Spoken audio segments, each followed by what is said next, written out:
Hello, everyone. I hope you're having a peaceful day. Today, we're diving into an emotional story. Diep's mother needs life-saving surgery, and the only person who steps in to pay is the very same man secretly destroying her business and trying to erase her from James's life. James's own father. Should she be grateful or furious? And if she tells James the truth, will it save them or break them? If this story pulls at your heart, don't forget to subscribe so you don't miss the next episode. The doctor doesn't raise his voice, but the words hit like a car crash. Your mother's heart can't wait much longer, he says, folding his hands over the file. We need to schedule surgery as soon as possible. The estimate is around 500 million dong. With insurance, maybe we can bring it down to a bit over 300. Diep's older sister feels her knees go weak and drops into the plastic chair without meaning to. 300 million, she repeats, as if saying it twice might make it smaller.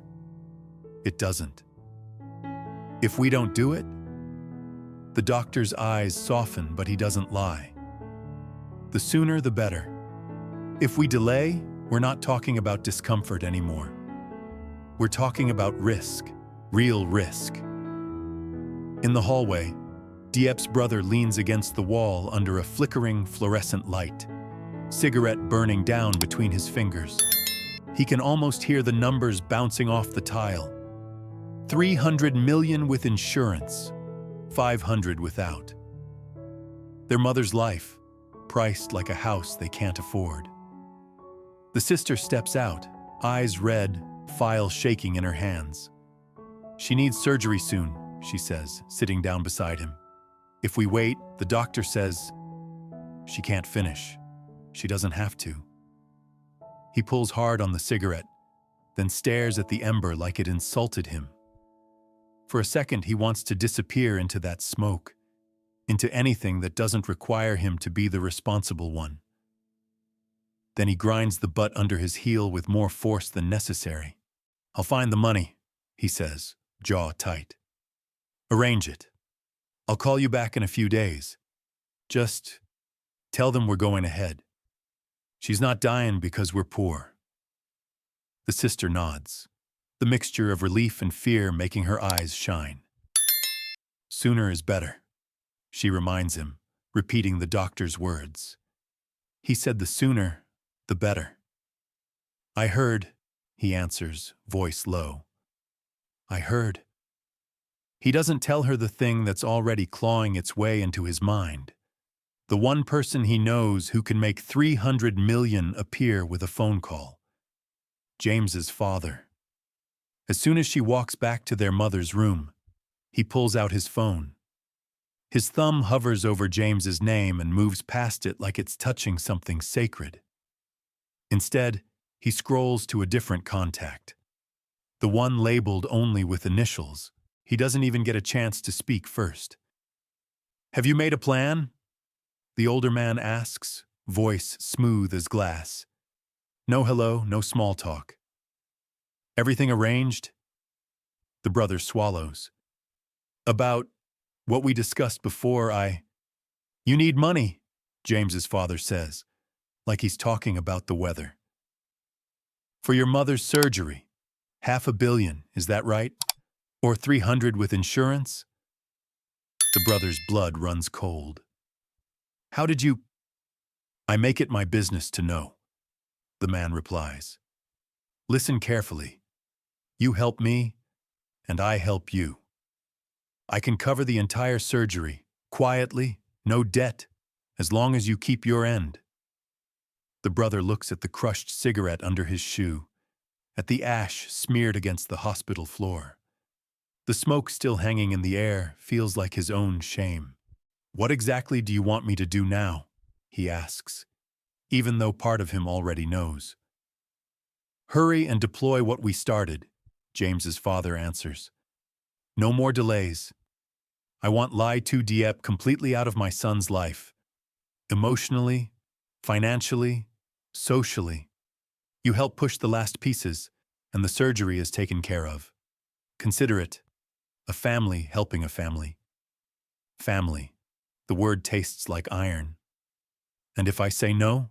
The brother asks, voice barely there. There's a polite pause on the other end, the kind that says everything. You're a smart man, the father replies. I don't think you'll say no. When the call ends, the brother's hand trembles around the phone. He closes his eyes for a long moment, then forces his voice steady and calls his sister back. Tell the doctor we'll do it, he says. Arrange the surgery. I'll get the money. How? She asks. I said I'll get it, he insists. Just trust me. Across town, totally unaware that her mother's heart has just been priced against her own happiness, Diep is in the vegetable garden with Nai. The air is cooler here, green and damp. Leaves brush her forearms as she reaches in for the freshest bunches. Nai hops from row to row, a little bird in worn sandals, picking up pebbles and singing to herself. Ms. Diep, are we cooking for everyone again? Nai asks, trying to hold 3 long beans in one small hand. Yes, Diep smiles. We'll make a big pot tonight. Will Uncle James come eat with us? Nai's voice lifts hopefully. Diep's fingers pause over a trailing vine. Probably not today, she says, keeping her tone gentle. He hasn't come home from work yet. Maybe in 1 or 2 days he'll come play with you. So we'll cook something good and be ready, okay? Oh. Nai's shoulders droop for half a second. Then she brightens. Then we save his favorite part. Diep laughs softly. We'll try. She stands there for a moment, basket on one hip, listening to the rustle of leaves, the distant hum of the road, the soft chatter of a child whose world still feels full of guarantees. On the surface, it's a peaceful afternoon. Sun slanting through the trees, earth under her nails, dinner in her hands. Beneath it, a knot of worry she keeps shoving down. The stalled business. The sabotage she can't prove in court yet, but knows in her bones. The secret red stamp with James's father's company name. And now, without knowing it, her mother's life is being folded into the same cruel negotiation. Nai, play over there, she calls. Don't wander too far and don't roll in the dirt too much. When I finish cooking, we're taking a bath. Okay, Nai shouts, already halfway to building a mountain out of dry soil. I'll wash my hands before sleep. Good. Are you hungry yet? Very, the little girl declares dramatically. Give me a bit to cook, Diep says. Sit on the chair, wait for the food. Then we take a bath in the warm water I'm boiling over there. In the yard, the old metal kettle starts to rattle as the flame licks the bottom. Steam rises, soft and steady, blurring the edges between child's play and woman's duty. Diep moves between kitchen and yard with familiar efficiency, stirring, seasoning, checking the boil, calling out reminders. Exhaustion sits in her shoulders, but love moves her feet. At dinner, the table is simple. A bowl of rice for each of them, a plate of stir-fried greens, a little meat she managed to buy on sale. Nai climbs onto the chair, legs swinging. Today Nai has to eat a lot, okay? Diep says, setting the bowl down. Uncle James hasn't finished work yet, so he can't come. Maybe wait another 1 or 2 days. Without Uncle James, the food feels less delicious. But we still have to eat. If you eat a lot and grow up strong, when he comes back and sees you, he'll praise you. Only Uncle James's praise counts for you, right? So try to finish this bowl for me, okay? Nee pushes the rice around with her spoon, eyes watering. I miss him, she says quietly. When he's here, it tastes better. I know, Diep answers, feeling her heart crack a little more. Auntie will tear the meat for you. Eat some meat, my love. Then we'll call him so you miss him less. Halfway through the bowl, tears spill over. Why are you crying? Diep asks softly, moving closer. Auntie loves you. Don't cry. Here, have some soup. She ladles warm broth into a smaller bowl, blows on it, holds it to Nai's lips. Be good. Just a few more days. Uncle James will come back. Eat for me, okay? You're such a good girl. You want to eat meat, but you're too sad to eat meat, right? Nai nods, hiccuping. I miss Uncle James a lot. We'll call him, Diep says, as much to herself as to the child. When we finish this bowl, we'll call. If we hear his voice, you'll miss him less. Deal? They finish. The rice is gone, the soup bowl scraped clean. Diep wipes Nai's face, kisses her forehead, then picks up the phone with hands that suddenly feel too big for such a small device. She dials James. Subscriber is unavailable, the recorded voice answers, blunt and indifferent. She tries again. Same message. Probably busy with work, she tells herself. Probably no signal. Probably something harmless. Maybe he's still working, she tells Nai, forcing her voice light. He can't pick up. We'll try again later, okay? For now, finish your soup. This soup is delicious. Eat, and then we'll boil more water, take a bath, and sleep. The child sniffles, but nods.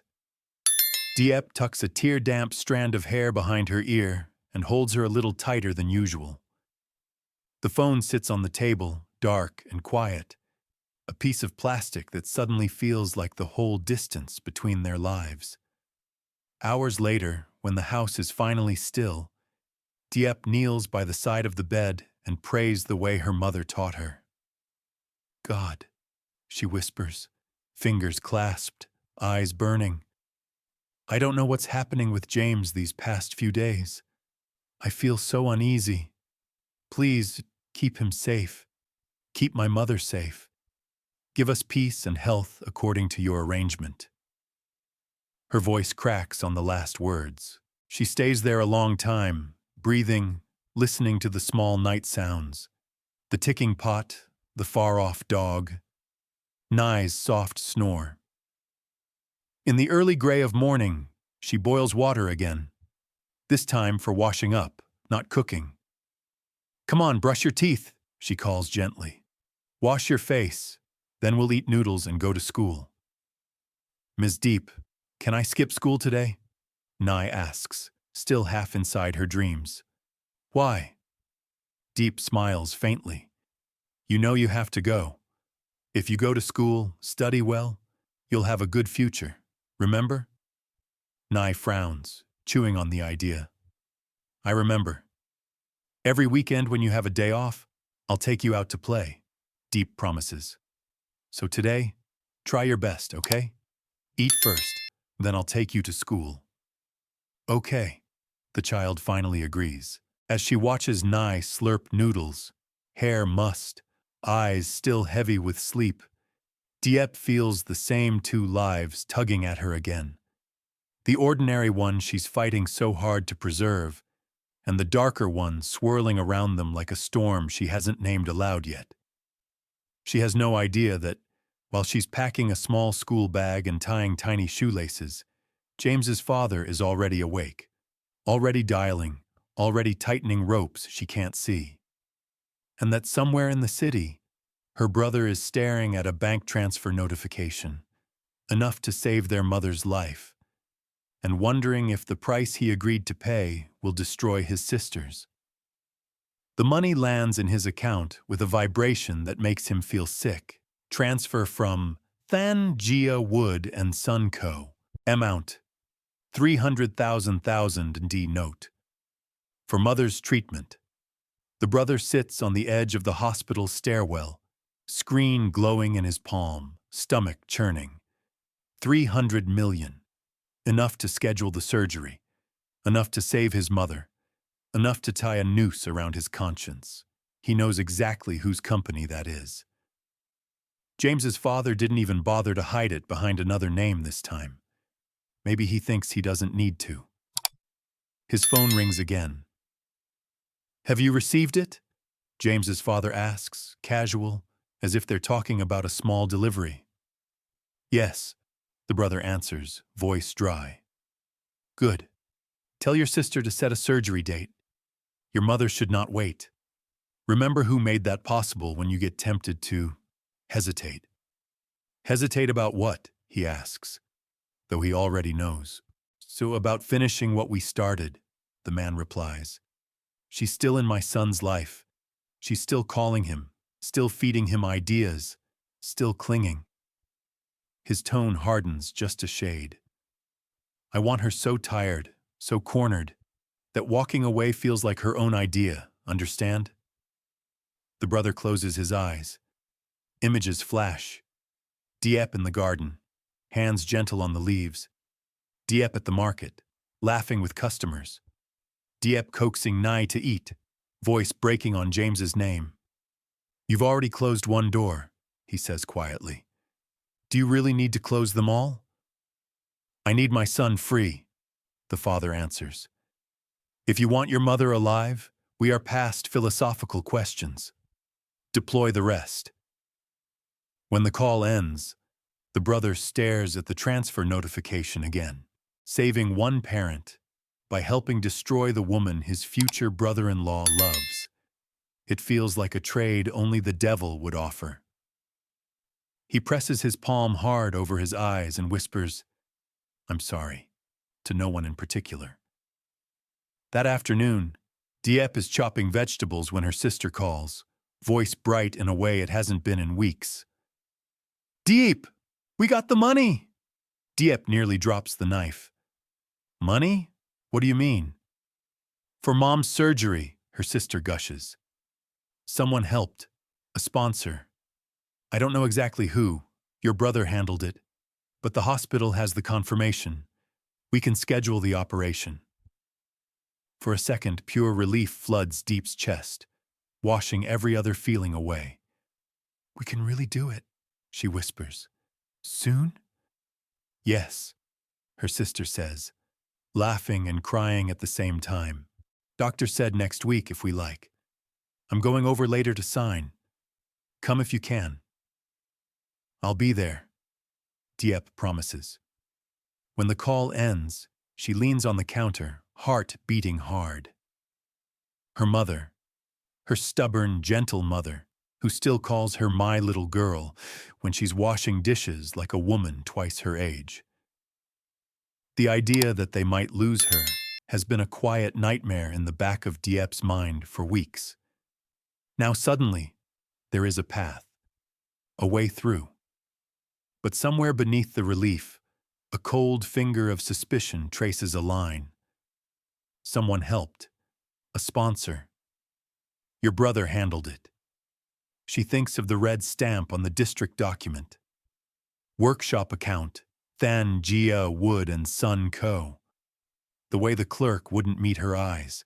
The way problems seem to blossom in her life wherever that name is involved. What if the same hand that's pushing her out of her own life is the hand paying for her mother's surgery? The idea makes her stomach twist. She pushes it down. For now. One crisis at a time. "Nye," she calls, forcing her voice light. "Come wash your hands. We're going to see Grandma later, and you need to eat a lot today, okay?" At the hospital that evening, the hallway smells like disinfectant and boiled rice. Her mother looks smaller in the bed than Diep remembers, but her eyes are still sharp. "You look thin," her mother says, first thing, of course. "Are you eating? Is Nye eating?" "We're okay," Diep answers, smoothing the blanket. "We heard. We can schedule the surgery." Her sister steps in, holding a folder. "The deposit's done," she explains. "Look, the sponsor's form." She opens the folder just enough for Diep to see. Hospital letterhead, a stamp at the bottom. Not the same as before, but unmistakable all the same. Workshop account, Than Gia Wood and Son Co. The letters might as well be a signature in his own hand. Who did this? Diep asks, throat dry.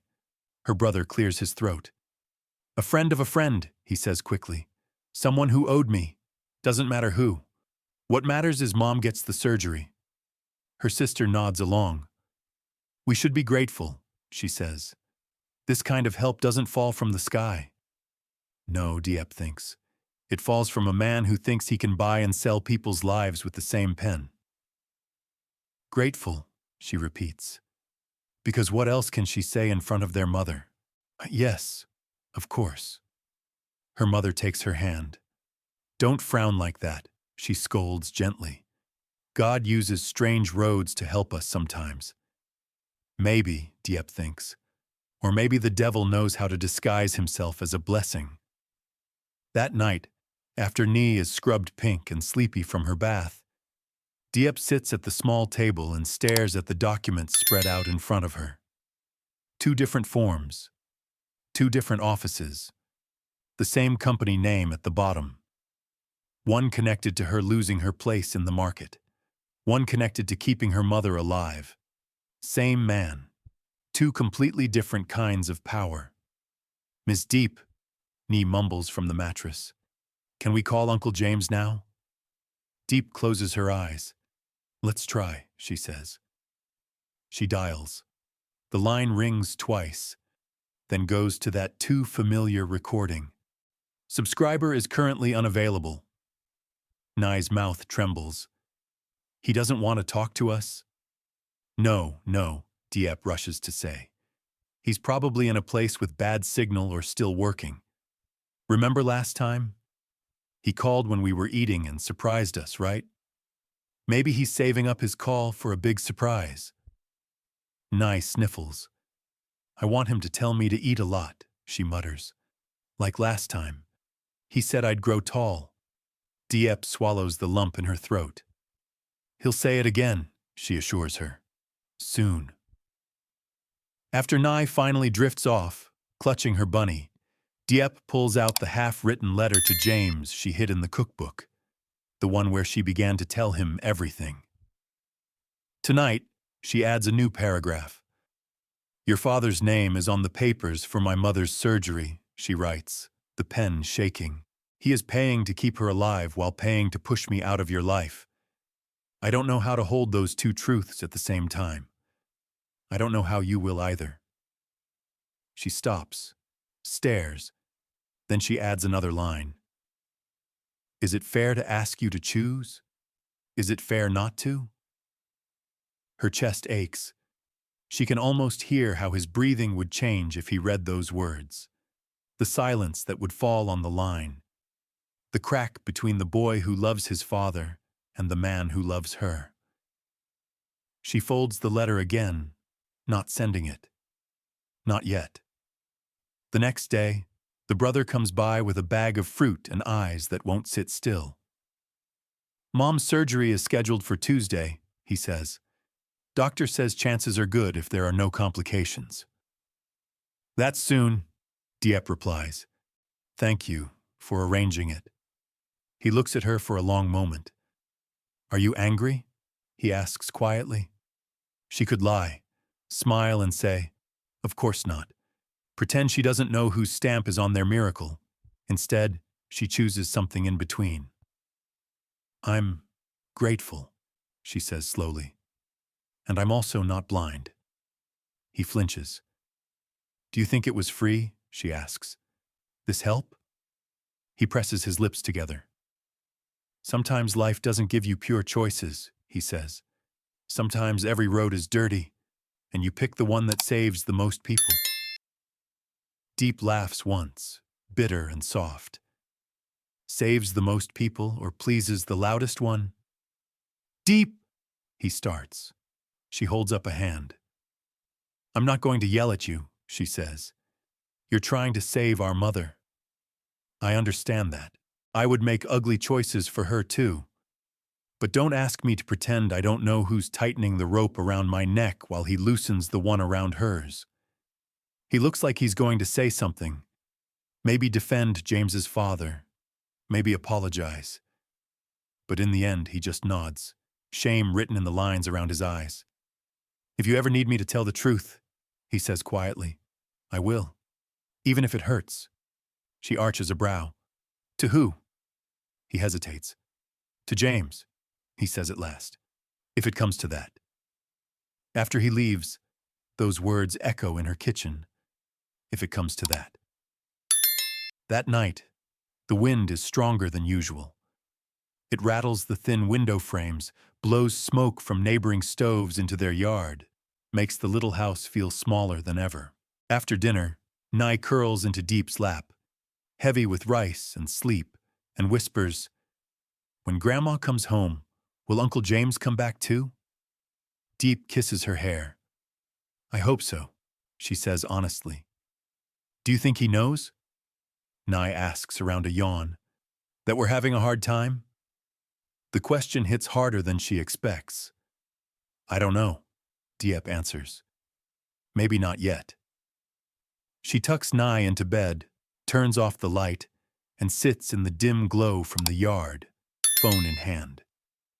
James's name stares back at her from the screen, like a door she can't decide to open or lock. Her thumb hovers over record voice message. She could tell him everything, right now.